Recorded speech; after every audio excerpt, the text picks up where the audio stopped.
رمضان میں قطع تعلقی کو ختم کرنے کے لیے ہر ممکن کوشش کرنی چاہیے اور اس کا ماحول بھی بنا رہتا ہے۔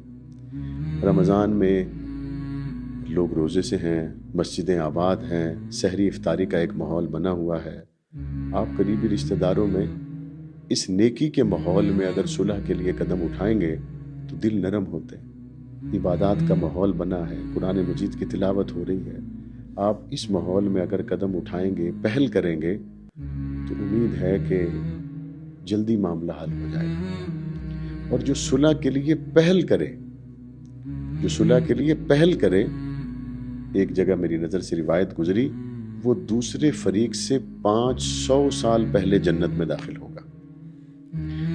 اور جو حق پر ہونے کے باوجود جھگڑا نہ کرے، حق پر تھا لیکن اس نے اپنا حق چھوڑ دیا، کہا یار چھوڑ دو، کوئی بات نہیں، میں جھگڑا نہیں چاہتا، صلح چاہتا ہوں، جھگڑا نہیں چاہتا۔ اللہ کے رسول صلی اللہ علیہ وسلم نے فرمایا، اس کی جنت کی ضمانت میں محمد دیتا ہوں۔